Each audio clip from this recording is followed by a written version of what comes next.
Hello વિદ્યાર્થી મિત્રો, ધોરણ 10 ગણિત જેની અંદર આપણે રિવિઝન ચાલતું હતું. તો ધોરણ 10 વિષય ગણિત જેની અંદર રિવિઝન ચાલે. રિવિઝનની અંદર ચેપ્ટર 1 એની અંદર આપણે ઘણા બધા પ્રકારના દાખલા ગણ્યા હતા, જેમાં યુક્લિડની ભાગ પ્રવિધિ અનુસાર ગુસા શોધો, ત્યાર પછી લસા અને ગુસા વિશે પણ વાત કરી હતી. અને ફક્ત એક સંખ્યા આપી હોય તો એ સંખ્યાના ભાગ પાડવાના અને ગુણાકાર સ્વરૂપે લખવાનું, આવા પ્રકારના દાખલા પણ આપણે જોઈ ગયા.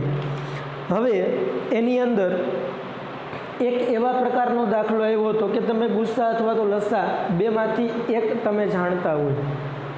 હવે બેમાંથી એક તમે જાણતા હોય, ધારો કે ગુસા જાણતા હોય અને તમને એમ કીધું હોય કે લસા શોધો, અથવા તો લસા જાણતા હોય અને તમને એવું કીધું હોય કે ગુસા શોધો, તો એની અંદર આપણું જે સૂત્ર હતું કે લસા ગુણ્યા ગુસા બરાબર બંને પૂર્ણાંકનો ગુણાકાર થાય. તો આ સૂત્રની અંદર કિંમત મૂકી સાદુરૂપ આપવું, જેના પરિણામે જે વસ્તુ આપી હોય એના દ્વારા બીજી વસ્તુ આપને મળે. તો એવા પ્રકારનો આપણી પાસે એક દાખલો હતો, તો એ પણ આપણે છેલ્લે રિવિઝનમાં જોઈ ગયા હતા. હવે આપણે આજે દાખલા સ્વાધ્યાય 1.4ના જોવાના છે, પણ એ દાખલા બરાબર વિકલ્પની અંદર ખાસ પૂછાય. હવે એ દાખલાની અંદર દાખલો પહેલો રકમ આવી ગઈ કે ભાગાકારની લાંબી પ્રક્રિયા કર્યા વગર, એટલે ભાગાકાર નથી કરવાનો, એમ લાંબી પ્રક્રિયા કર્યા વગર નીચે દર્શાવેલ સમય સંખ્યાઓનું દશાંશ નિરૂપણ શાંત છે કે અનંત અને આવૃત છે તે જણાવો. તો આપણે ફક્ત એને ભાગ પાડીને કહી દેવાનું કે શાંત છે કે અનંત આવૃત છે. તો એની અંદર જો અંશથી કોઈ મતલબ નથી, અંશ જેવો હોય તેવો, પણ છેદ જે છે એ ખાસ મહત્વનો હોય. છેદના ભાગ આવા પડવા જોઈએ. છેદ રહ્યો ને, ધારો કે કોઈ પણ સમય સંખ્યા હોય એને આપણે પીના છેદમાં ક્યુ સ્વરૂપે લખીએ. હવે ક્યુ ઇઝ નોટ ઇક્વલ ટુ 0, ક્યુ ક્યારેય 0 હોવો જોઈએ નહીં. પી 0 હોય તો ચાલે, પણ ક્યુ ક્યારેય 0 હોવો જોઈએ નહીં. ક્યુ ઇઝ નોટ ઇક્વલ ટુ 0, આવી આપણી કન્ડિશન. હવે સમય સંખ્યા હોય દરેક આવા પ્રકારની હોય. એનો મતલબ એમ કે કંઈક અંશ હોય ને કંઈક છેદ હોય, પણ અંશ જે હોય તે અંશથી આપણને કોઈ પણ જાતનો મતલબ નથી. આપણને મતલબ છેદથી છે. છેદ શું હોવો જોઈએ? તો છેદ છે બરાબર એ ફક્ત ને ફક્ત 2ની કંઈક ઘાત હોવી જોઈએ અને 5ની કંઈક ઘાત હોવી જોઈએ, અથવા 2 અને 5ની ઘાત હોવી જોઈએ. આ ત્રણમાંથી એક હોવું જોઈએ. કાં ફક્ત 2 જ હોવા જોઈએ, કાં ફક્ત 5 જ હોવા જોઈએ, કાં ફક્ત 2 અને 5 હોવા જોઈએ. આના સિવાય કંઈ પણ છેદમાં આવે, એનો મતલબ એમ કે તે ભાગ બરાબર શક્ય નથી. જો આ ભાગ પડે તો છેદના આવા ભાગ પડતા હોય તો તે સંખ્યા શાંત હોય, અને આના સિવાયના જો ભાગ પડતા હોય તો તે સંખ્યા અનંત અને આવૃત હોય. એનો મતલબ એમ કે અનંત અને આવૃત હોઈ શકે. ક્યારે? આના સિવાયના ભાગ પડે તો. આ ત્રણમાંથી કોઈ પણ ભાગ હોય તો ચાલે. આ શું છે? એમ, એન, એમ અને એન એ આપણી ઘાત છે, અને ઘાત બરાબર ગમે તે સંખ્યા હોઈ શકે. ઘાત ગમે એટલી હોઈ શકે. એનો મતલબ એમ કે ઘાત છે બરાબર એ ગમે એટલી હોય, એટલે 2ની 2 ઘાત હોય, 5 ઘાત હોય, 10 ઘાત હોય કે 1000 ઘાત હોય, પણ 2ની કંઈક ઘાત હોય, પણ લખાય એને આમ કે 2ની m ઘાત, પછી ઘાત ગમે એટલી હોય પણ એ આવે શાંતમાં. એનો મતલબ એમ કે આપણે આ 3 વસ્તુ જોવાની કે જો 2ની m ઘાત વાળું એટલે તો શાંત, 5ની n ઘાત તો શાંત, 2 અને 5ના જ ભાગ પડે તોય શાંત. એના સિવાયના કોઈ પણ ભાગ પડતા હોય તો તે અનંત આવૃત આવે. ધારો કે 2ની ઘાત આવે, 2 ઘાત, 3ની 3 ઘાત અને બરાબર કંઈક સંખ્યા હોય ધારો કે 5, પણ 2ની કંઈક 5ની કંઈક, એનો મતલબ એમ કે આ હે, પણ એમાં આવું નથી છે તો આ 3ની 3 ઘાત વધારાનું આવ્યું, એનો મતલબ એમ કે આ 3ની 3 ઘાત હોવાને કારણે આખે આખું અનંત આવૃત ગણાય.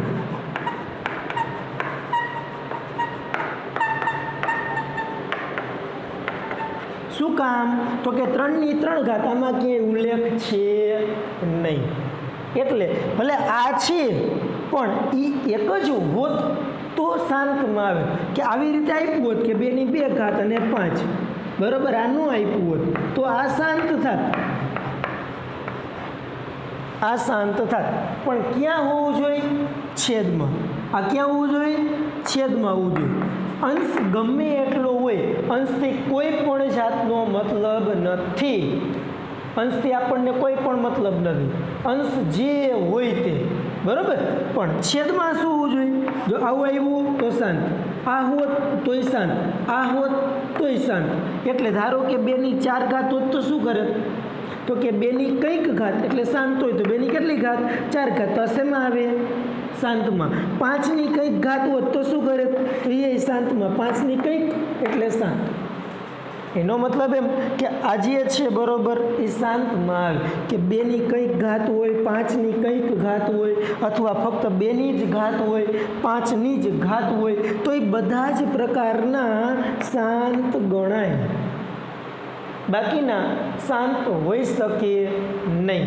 એનો મતલબ એમ કે 2ની 5ની ખાલી 2ની ખાલી 5ની કંઈક ઘાત હોત તો તે શાંત હોઈ શકે. અને એના સિવાય કંઈ પણ સંખ્યા હોય કે જેના ભાગ બરાબર 2, 2, 5, 2 અને 5 આના સિવાય ના પડે, 2, 5, 2 અને 5 આના સિવાય ના પડે તો તે અનંત અને આવૃત હોય. એનો મતલબ એમ કે આની અંદર આપણને 10 દાખલા આપ્યા તો 10માંથી પહેલો દાખલો ગણી. દાખલા નંબર 1 શું કીધું છે? તો કહીશે 13 અને 3125. પણ અહીંયા 13 હોય તોય ભલે, 3 હોય તોય ભલે, જે હોય તે અંશના ભાગ પડે તો પાડવાની છૂટ, પણ ઉડી જાય, બરાબર. જો તમે ભાગ પાડ્યા તેમાંથી ઘણી બધી વસ્તુ ઉડતી હોય તો ઉડાડવી અને પછી એનું આગળ સાદું રૂપ આપવાનું. તો અહીંયા 13 છે, બરાબર, 13, 3125. તો પહેલાં આપણે અંશની વાત કરી તો અંશમાં શું છે? તો કહીશે 13ના ભાગ પડે તો ના, 13ના ભાગ પડતા નથી. હવે આપણે છેદના ભાગ પાડી તો છેદના ભાગ પડે 3125. 3125ના ભાગ પડે, અહીંયા ભાગ લખવાની જરૂર નથી, અને રકમમાં જ કીધું હોય લાંબી પ્રક્રિયા કર્યા વગર દાખલો ગણો. એનો મતલબ એમ કે ને ભાગ તમે પાડો તોય ભલે, ન પાડો તોય ભલે, ડાયરેક્ટ ભાગ લખી નાખો તોય ભલે. હવે અહીંયા ભાગ પાડ્યા પછી ડાયરેક્ટ લખી શકીએ તો અહીંયા અંશ 13 છેદ એના આપણે ભાગ પાડી તો 3125ના ભાગ પાડી 5 ને 2 7 ને 8 9 10 11. 11 ને 3 વડે ભાગ પાડી શકાય નહીં, એટલે આના 3 વડે ભાગ નહીં હાલે.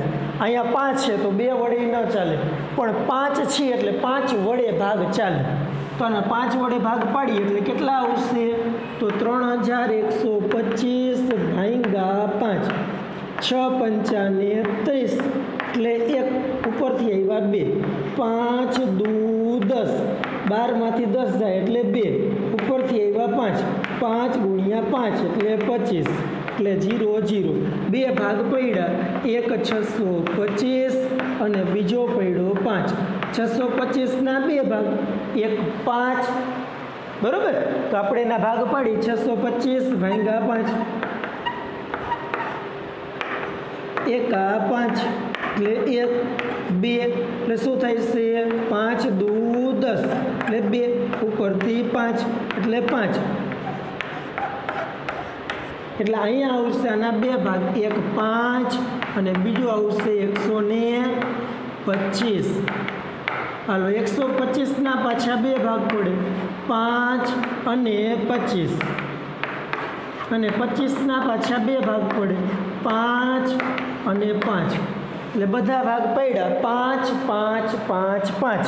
બરોબર, એનો મતલબ એમ કે આવા કંઈક ભાગ પડે તો આ શું થઈ ગયું છેદ, તો છેદના ભાગ પડશે આવા કંઈક. તો આ હતું આપણું છેદ હતો 3125, જેના ભાગ પડ્યા 5 ગુણ્યા 5 ગુણ્યા 5. કેટલી વખત છે 1 2 3 4 ને 5, 5 વખત 3 4 અને 5. આને ઘાત સ્વરૂપે લખવું હોય તો 5ની 5 ઘાત, પણ આને જ આપણે લખી તો 13 3125 13 એમનેમ. આને આપણે ડાયરેક્ટ લખવું હોય તો કેટલા લખી શકાય, તો કે 5ની 5 ઘાત. આપણે વાત કરવાની હતી છેદની. છેદમાં શું આવ્યું, ફક્ત ને ફક્ત 5ની 5 ઘાત. એનો મતલબ એમ કે 5ની n ઘાત આવી, 5ની n ઘાત આવી હોય તો આ શું ગણાય, તો કે શાંત ગણાય. પણ અહીંયા એની નોંધ લખવી પડે. તો આ નોંધ લખવાની કે અહીં છેદ, કારણ કે આ છેદ ને છેદને કહેવાય શું, ક્યુ. તો કે ક્યુ કેવું છે, તો કે આના જેવું, પણ એ બધાને લખાય આના જેવું ગણાય. બધાય છે આના જેવા. ધારો કે આ ફક્ત 5 જ ઘાત આવી, ત્યારે 2ની 0 ઘાત હોય અને 5ની 5 ઘાત હોય. એટલે 5ની 5 ઘાત આવી, 2ની 0 ઘાત એટલે 1. કોઈ પણ સંખ્યાની 0 ઘાત હોય એને 1 કહેવાય. વિકલ્પની અંદર પૂછી શકાય 2ની 0 ઘાત એટલે કેટલા થાય, તો કે 1. એની 0 ઘાત એટલે કેટલા થાય, તો એ 1. પછી 9ની 0 ઘાત એટલે કેટલા થાય, 1. અથવા 1000ની 0 ઘાત એટલે કેટલા થાય, 1. કોઈ પણ સંખ્યાની 0 ઘાત હોય એટલે એનું મૂલ્ય 1 થાય. તો અહીંયા આપણે 2ની 0 ઘાત મૂકી તો એનું મૂલ્ય કેટલું થાય, 1. તો આ નીકળી જાય, વધે કેટલું, આ, અને આ એટલે આ. તો અહીંયા તમારે લખવું હોય તો લખી શકો 2n × 5n પ્રકારનું છે. બરાબર, પણ આ પ્રકારનું હોય તો એ આપણે કહેવું તો પડશે ને કે અહીં છેદ ક્યુ આના જેવું છે. બરાબર, પણ આના જેવું હોય તો m અને n શું છે, તો એ આપણે કહેવું પડે જ્યાં m અને n આવું કાંઈક છે તો આપણે આખું લખવું પડશે. તો ચાલો લખી નાખીએ. અહીં છેદ q એ 2m × 5n અને જ્યાં m બરાબર m એટલે 2ની ઘાત, 2ની અહીંયા કંઈ ઘાત નથી એટલે 2ની કેટલી ઘાત હોય, 0. અને nની ઘાત કેટલી હોય, તો કે 5ની કેટલી ઘાત છે, તો કે 5. આ પ્રકારનું છે જ્યાં છેદ q એ 2m 5n જ્યાં છેદ આ પ્રકારનો છે. બરાબર, એનો મતલબ એમ કે આ પ્રકારની બહુપદી હોય. કેવા પ્રકારની, આ પ્રકારની. તો એ પ્રકારની બહુપદી હોય તો આપણે કહી શકીએ કે એ બહુપદી શાંત છે. અહીં લખવું પડશે આગળ કે તેથી આ પ્રકારની બહુપદી એ દશાંશ નિરૂપણ કેવું થાય, શાંત. તો અહીં લખી નાખીએ. તેથી આ પ્રકારનું જે પદ છે, અંશ અને છેદ પ્રકારનું મૂલ્ય છે એ શાંત પ્રકારની, બરાબર, અથવા તો શાંત દશાંશ ચિહ્ન હોય, અથવા દશાંશ ચિહ્ન શાંત છે.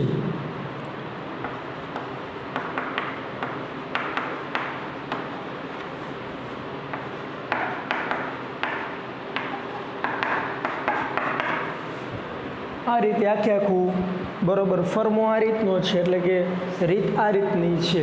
પછી અહીંયા બીજી કોઈ ઘાત આવી હોત કે આવી કંઈક, કે 2^2 3^3 ને 5 તો 3^5 આવ્યું પછી તો આ લખવાની જરૂર નથી, ફક્ત કહી દેવાનું આ પ્રકારની નથી. તેથી જે તે તમને સંખ્યા આપી હોય, જે તે રકમ આપી હોય એનું દશાંશ ચિહ્ન શાંત ન હોય. પણ શાંત ન હોય તો લખવાનું શું કીધું હોય? અનંત અને આવૃત હોય. બરાબર? તો આ રીતે આખો દાખલો ગણવો પડે.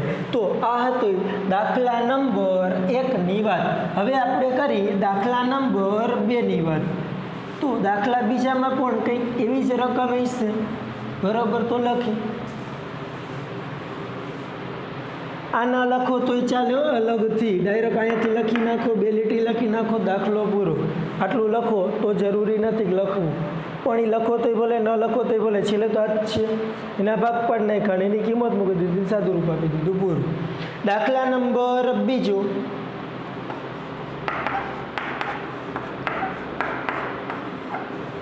17 અને 8. હાલો, અંશ કેટલા છે? 17. 17ના ભાગ પડે તો લખવાના. છેદ કેટલા છે? 8. 8ના ભાગ પડે તો લખવાના. ન ભાગ પડતા હોય તો લખવાની જરૂર નથી, પણ પડે છે. 2 × 2, 2 દુ 4, 4 દુ 8. એનો મતલબ એમ કે 2ની કેટલી ઘાત થઈ? 3 ઘાત. હવે એને આપણે આ રીતે લખીએ કે અહીંયા હતો 17, અહીંયા હતા 8. 17ની કેટલી ઘાત અને 8 એટલે 2ની કેટલી ઘાત? ફક્ત 2ની 3 ઘાત છે તો લખાય તો આ જ રીતે. 2ની કંઈક ઘાત છે પણ 5ની કંઈ ઘાત નથી, તો 5ની કેટલી ઘાત? 0 ઘાત. તો આપણે આ જ પ્રકારે લખવાનું થાય. અહીં લખવાનું અહીં છેદ ક્યુ એ છેદ ક્યુ એ 2m ઇન્ટુ 5n, જ્યાં m કેટલા છે? m એટલે 2ની ઘાત. 2ની ઘાત કેટલી છે? 3. અને n એટલે કેટલા છે? 5ની ઘાત. પણ 5 તો આમાં છે જ નહીં, એટલે 5ની કેટલી ઘાત હોય? 0. 0 પ્રકારનું છે. તેથી આપેલ બરાબર રકમ એટલે 17/8 એ દશાંશ ચિહ્ન અથવા તો 17/8નું દશાંશ ચિહ્ન, બરાબર? દશાંશ ચિહ્ન કેવા પ્રકારનું હશે? તો કે આવા પ્રકારનું છે એટલે શાંત હોય તો લખવાનું શાંત છે. રેડી? તો આવા પ્રકારના દાખલા એની અંદર આપ્યા છે. કેટલા? 10 દાખલા છે. હવે એ 10 દાખલા આ રીતે થાય.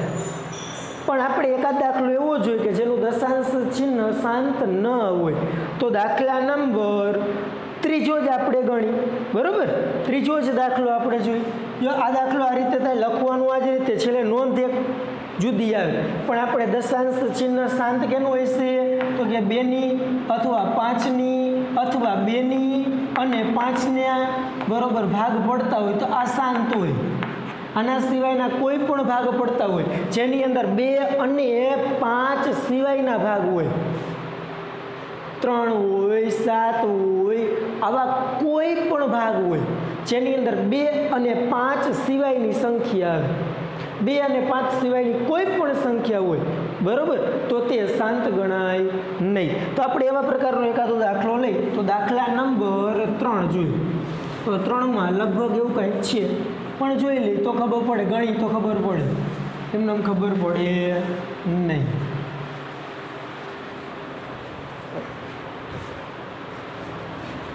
તો દાખલા નંબર 3, 64 અને 455 જોઈ લે ભાગ કેવા પડે. 64 અને 455. હાલો છેદ ભાગ પાડો, અંશ ભાગ પાડો 64ના 2 ગુણ્યા 2 ગુણ્યા 2 ગુણ્યા 2 ગુણ્યા 2, બરોબર. 2 દુ 4, દુ 8, દુ 16, દુ 32, દુ 64. કેટલી ઘાત થઈ 2 ગુણ્યા 2 ગુણ્યા 2 ગુણ્યા 6 ઘાત, તો 2 ની 6 ઘાત. પણ આપણે અંશથી કોઈ મતલબ નથી, આપણે પહેલાં જ વાત કરી હતી. આપણને મતલબ છે છેદથી, છેદના ભાગ આવા પડવા જોઈએ, અંશના નહીં. અંશના પડે તોય ભલે, ન પડે તોય ભલે, જે થાય અંશથી આપણે કોઈ મતલબ નથી. હવે વાત કરી છેદ. છેદ એ 455. 455 એટલે 5 ને 5 10 ને 4 14. બરાબર. હવે 14 હોય તો 14 ને 3 વડે ભાગાકાર થઈ શકે નહીં. પાછળની સંખ્યા બેકી એટલે 2 વડે થાય નહીં. 5 માં 10 ને 4 14, 455. એનો મતલબ એમ કે 5 ને 5 10 ને 4 14, 14 ને 4 વડે ભાગાકાર થઈ, સોરી 3 વડે ભાગાકાર થઈ શકે નહીં, એટલે 3 વડે ભાગ નહીં આવે. 4 તો ચાલે નહીં, 5 5 આપણે હાકી જોઈએ, તો 455 ભાગ્યા 5. નાની સંખ્યા એટલે 2 સંખ્યા લેવી પડશે. બરાબર. એટલે 8 પંચા ને 40, 9 પંચા ને 45, એટલે થાય છે 0 0 ઉપરથી આવ્યા 5, એકા 5 એટલે 0, એટલે 5 અને 91 2 ભાગ પડે. બરાબર. હવે 5 ભાગ પડ્યા, એક ભાગ થયો. હવે આપણે ભાગ પાડી 91. 91 9 ને 1 10, પાછળની સંખ્યા એકી એટલે 2 ન ચાલે, 9 ને 1 10 ત્રણેય ન ચાલે, પાછળ 5 અથવા 0 નથી એટલે 5 ન ચાલે, એટલે આવશે 7. 13 7 91, એટલે 1 પડશે 7 અને 1 પડશે 13. એનો મતલબ એમ કે આવા ભાગ આના પડશે. હવે એને ઘાત સ્વરૂપે લખો તો આ થાય. હવે આની અંદર 2 5 અથવા 2 ફક્ત 2 જ હોવા જોઈએ, ફક્ત 5 જ હોવા જોઈએ, અથવા 2 અને 5 બે હોવા જોઈએ, એવું છે? તો કે ના, વધારાના 7 અને 13 આવ્યા. વધારાના આવ્યા એનો મતલબ એમ કે શાંત નથી. અહીં લખવાનું, અહીં છેદ ક્યુ એ 2m અથવા 5m પ્રકારનું નથી. તેથી રકમ એટલે 64/455 નું દશાંશ નિરૂપણ શાંત હોય નહીં. પણ શાંત ન હોય તો લખવાનું શું કીધું? રકમમાં જુઓ, શાંત છે કે અનંત અને આવૃત છે. શાંત નથી તો છે શું? અનંત અને આવૃત. નિરૂપણ અનંત અને આવૃત છે. રેડી? અનંત અને આવૃત છે. તો આ રીતે આખા દાખલાની અંદર આ રીતે ગણવાનું થાય. તો આવા પ્રકારના દાખલા છે. પછી એ 10 દાખલા આ રીતના છે. મુખ્ય બીજો દાખલો રહ્યો ને એ એના જેવો જ છે, પણ એમાં શું કીધું હોય? નિરૂપણ શાંત હોય તો ગણવાના. પણ એ આપણા કોર્સમાં આ એકેય દાખલા નથી. આ એકેય દાખલા આપણા કોર્સમાં છે નહીં. આપણે તો ફક્ત વિકલ્પમાં પૂછાય તો શું કરવું, તો આપણે ગણ્યા નહોતા, પણ આવા વિકલ્પમાં આવતા હતા. વિકલ્પમાં ફક્ત આપણે આ જ જોવાનું છે. આની અંદર ભાગ કેવા પડ્યા? આવા. તેનો મતલબ એમ કે અનંત અને આવૃત છે. બરોબર. જો ફક્ત ભાગ આવા પડે કે 2 5 બે જ પડે તો શાંત. રેડી? તો આ રીતનું આપણે એની અંદર જોવાનું હતું કે શાંત છે કે અનંત આવૃત છે. બીજું, ધારો કે દાખલા તમને પૂછાય તો તમને પૂછે કે દશાંશ નિરૂપણ કેટલા અંક પછી હશે. એનો મતલબ એમ કે પોઈન્ટ પછીની સંખ્યા કેટલી હશે. બરોબર? આવું કંઈક આપને પૂછે. હવે એની અંદર એવા પ્રકારના દાખલા પૂછે વિકલ્પની અંદર, તો એકાદ જો વિકલ્પ હોય તો આપણે જોઈએ કે કેવા પ્રકારનું પૂછે.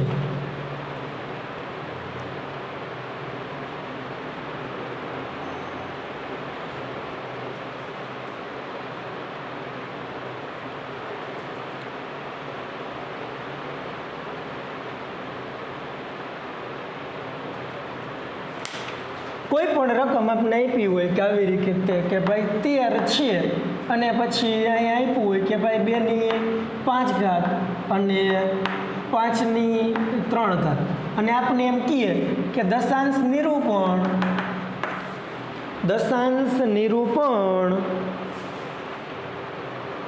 માં દશાંશ સ્થળ પછી કેટલા અંક હોય?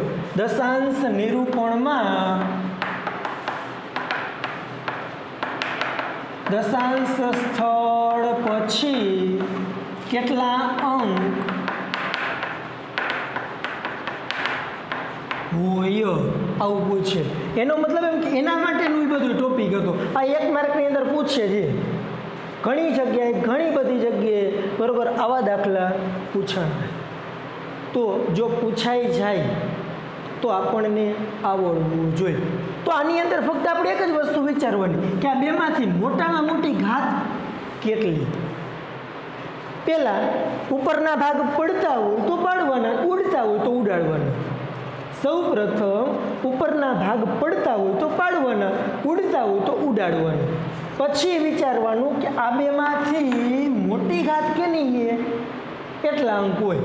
અહીંયા તો ઉપરના ભાગ નથી પડતા, એનો મતલબ એમ કે પછી છેદ ઉડે નહીં, અને છેદ ન ઉડે તો આ 2 ની 5 ઘાત અને 5 ની 3 ઘાત, તો ઘાત કઈ મોટી?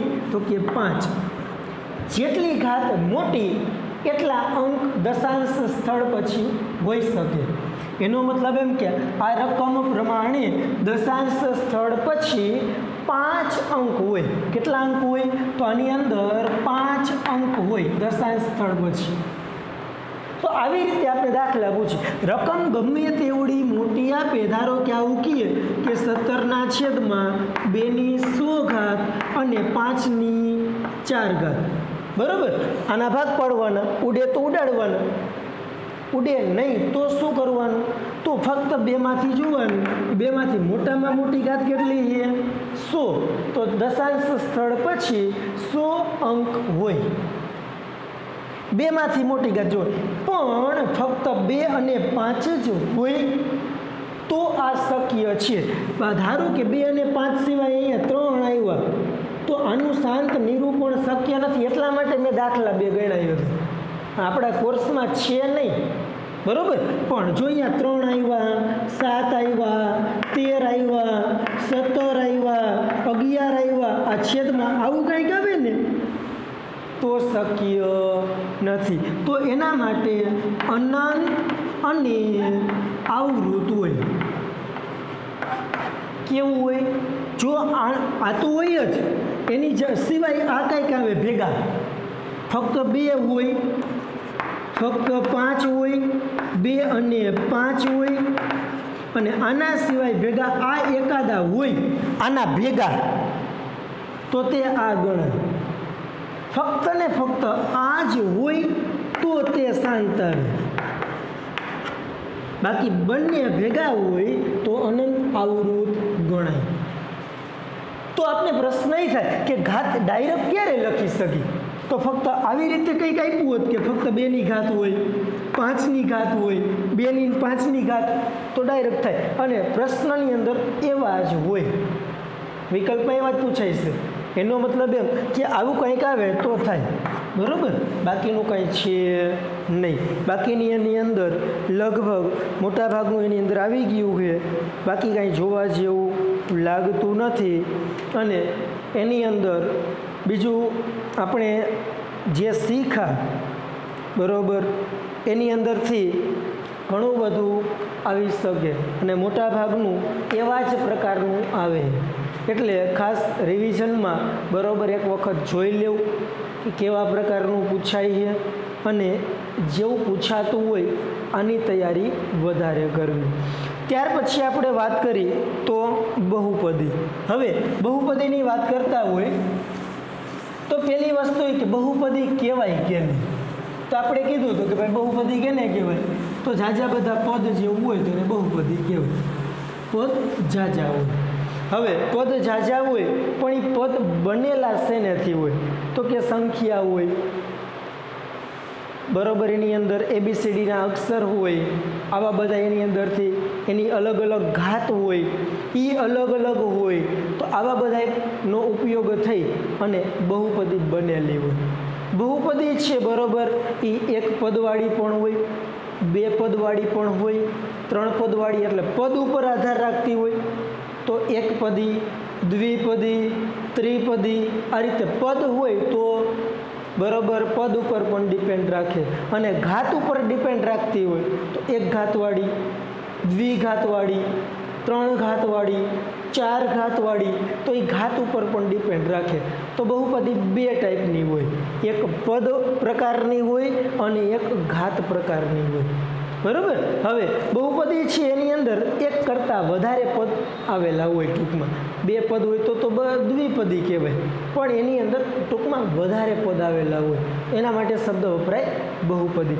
બહુપદીની અંદર કરવાનું શું છે તો કે ભાંગાકાર જે અગત્યના હતા એ તો કાઢી રાખ્યા. એની અંદર મેઇન વસ્તુ રાખી શું છે તો મેઇન વસ્તુ એની અંદર ફક્ત એ જ છે કે એના જે શૂન્ય શોધવાના હોય અથવા શૂન્ય અને સહગુણક વચ્ચેનો સંબંધ તપાસવાનો હોય. બરાબર, કે ચકાસો કે એનો સંબંધ કેવા પ્રકારનો છે. બસ આ એક બે ટોપિક છે એ એની અંદર અગત્યના છે. અને વિકલ્પની અંદર ખાસ એની અંદર કે જે આલેખ પહેલાં સ્વાધ્યાયમાં હતા બરાબર એ ટાઈપના કે ભાઈ નીચેની તરફ ખુલ્લો છે કે ઉપરની તરફનો ખુલ્લો છે બરાબર છે, પરવલય આકારનો હોય તે, વક્રાકાર જે આલેખ આવતો હોય તે. પણ આલેખની અંદર આપણે વાત કરીએ એટલે આલેખ આ રીતે આપણે દોરતા કે એક એક્સ અક્ષ હોય અને એક વાય અક્ષ હોય. બરાબર. હવે આની અંદર મેઇન વસ્તુ ચાર ચરણ આવેલું હોય, પ્રથમ, બીજું, ત્રીજું અને ચોથું. અહીંયા ઉગમ બિંદુ હોય. આલેખની અંદર હંમેશા ઉગમ બિંદુથી દોરવાનું ચાલુ થાય. પણ આની અંદર કયા ચરણનો ઉપયોગ થાય છે એ આલેખ કેવો છે એના ઉપર ડિપેન્ડ રાખે. અમુકની અંદર બરાબર એક જ ચરણનો ઉપયોગ થઈ શકતો હોય, અમુકમાં બે ચરણ વપરાતા હોય, અમુકમાં બધા ચરણનો ઉપયોગ થતો હોય. પણ આ જે છે એ હંમેશા પ્લસ હોય. આ હોય એ પણ પ્લસ હોય, આ બાજુ માઇનસ હોય અને આ બાજુ પણ માઇનસ હોય. હવે એ વસ્તુ તમે 9મા ધોરણમાં શીખી ગયા હો. 9મા ધોરણની અંદર તમારે આલેખ આવતું. પણ આની અંદર બરાબર છે એક્સ અક્ષ છે જો એ આ રીતે હોય આલેખ તો તે એક્સ અક્ષને સમાંતર ગણાય. અને એક્સ અક્ષને સમાંતર હોય ને એ હંમેશા વાય અક્ષને છેદતું હોય, એ વાય અક્ષને લંબ હોય.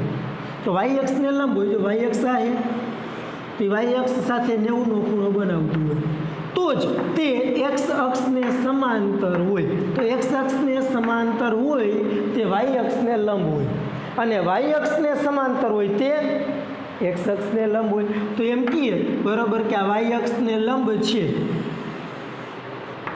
તો તે એક્સ અક્ષ માટે શું હોય એક્સ અક્ષને લંબ હોય તો તે વાય અક્ષને સમાંતર હોય. તો આ વાય અક્ષ હોય ને એ જ પ્રમાણે આ એક્સ અક્ષ હોય એ સમાંતર હોય. એટલે કહેવાનો મતલબ એ કે આની અંદર એક્સ અક્ષને સમાંતર હોય, વાય અક્ષને સમાંતર હોય. ધારો કે આ એક્સ અક્ષ છે અને એ એક્સ અક્ષને સમાંતર હોય ત્યારે એક્સ અક્ષને સમાંતર હોય તો એક્સના મૂલ્ય બદલતા હોય પણ વાયનું મૂલ્ય ફિક્સ હોય કે વાય જેટલું હોય. ધારો કે આ વાય અહીંયા 1 આવ્યું, આ બાજુ આપણે લખીએ તો આ 1 હોય, 2 હોય, 3 હોય, આ 4 હોય, તો વાયનું મૂલ્ય બધા માટે ફિક્સ છે 1.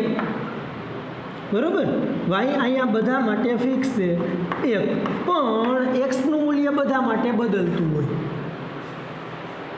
અને ધારો કે એ વાય અક્ષને સમાંતર હોય તો એક્સનું મૂલ્ય બધા માટે ફિક્સ હોય. જો છે અહીંયા 1 હોય તો અહીંયા બધી 1 જ હોય તો જ અહીંયા 1 આવે, પણ વાયના મૂલ્ય દરેક જગ્યાએ જુદા હોય. એનો મતલબ એમ કે આલેખ હોય તો આ પ્રકારનો આલેખ હોઈ શકે. રેડી? તો આવી રીતે આલેખ હોઈ શકે. હવે એની અંદર જ્યારે એવું કહીએ કે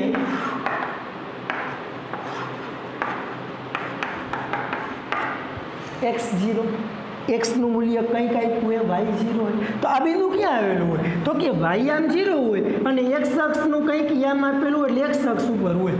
આવું હોય ને એટલે એક્સ અક્ષ ઉપર હોય. કયા અક્ષ ઉપર હોય? એક્સ અક્ષ ઉપર. પણ એક્સનું મૂલ્ય પ્લસ માઇનસ હોય. જો પ્લસ હોય તો આ બાજુ હોય, માઇનસ હોય તો આ બાજુ હોય.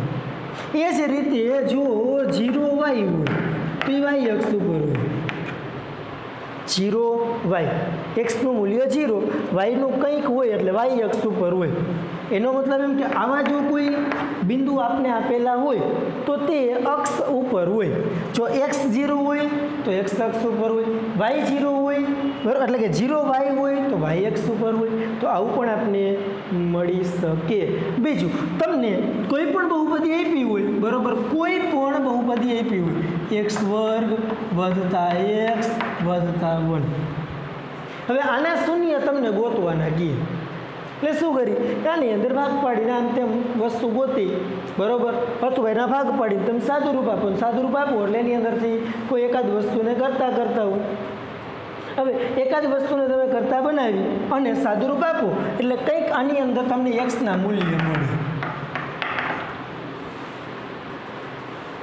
એ એક્સ માટે મહત્ત્વના મૂલ્યો ગણાય બરાબર તો આ રીતે તમે એ જે બહુપદી છે એના શૂન્ય મેળવવા પડે તો આવી રીતે આપણે બરાબર એના દાખલા છે તે ગણવાના થાય બીજું એની અંદર સ્વાધ્યાય 2.1 રહ્યો ને એની અંદર ફક્ત આલેખ કેટલી જગ્યાએ છેદે છે એ એના શૂન્ય ગણાય તો એવી વસ્તુ હતી કે ધારો કે આ એક્સ અક્ષ છે અને વાય અક્ષ છે એક આલેખ આવો આપ્યો પહેલો છે તો એક્સ અક્ષને કેટલી જગ્યાએ આ એક્સ અક્ષ છે આ એક્સ અક્ષને કેટલી જગ્યાએ છેદે છે આને કેટલી જગ્યાએ છેદે છે તો કે એક પણ જગ્યાએ છેદતું નથી એક પણ જગ્યાએ છેદે નહીં તો એક્સ અક્ષને બરાબર એની અંદર શૂન્ય મળે નહીં તો એક્સ અક્ષના શૂન્ય આ કેટલા થયા તો કે 0 તો આની અંદર પી ઓફ એક્સ ની સંખ્યા 0 મળે બરાબર શૂન્યની સંખ્યા એટલે કે પી ઓફ એક્સ બરાબર જે બહુપદી હોય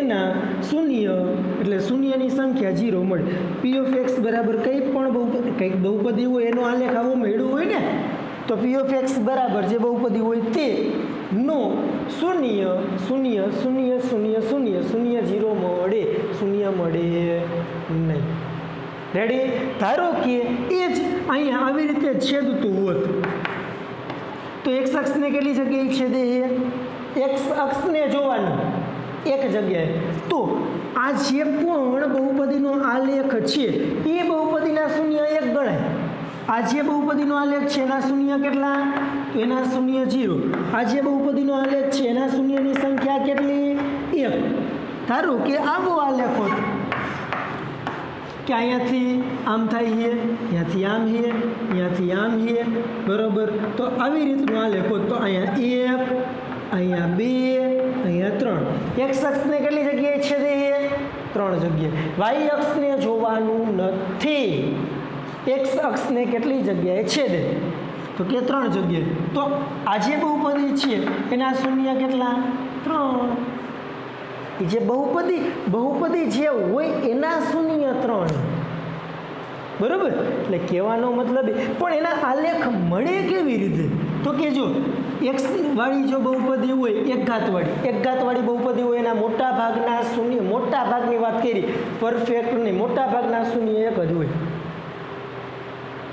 બે ઘાતવાળી હોય એના મોટા ભાગના શૂન્ય 2 જ હોય અને 3 ઘાતવાળી હોય તો એના મોટા ભાગના શૂન્ય 3 હોય પછી 2 હોઈ શકે ને 1 હોઈ શકે પણ મેક્સિમમ બહુપદીમાં 3 શૂન્ય મળી શકતા હોય એમ બરાબર પછી બહુપદી કેવા પ્રકારની છે એના ઉપર ડિપેન્ડ રાખે એની અંદર તમને એમ થાય કે આમાં બસ 3 જ મળે ને 2 જ મળે ને 2 જ મળે ને એવું ફિક્સ નથી હોતું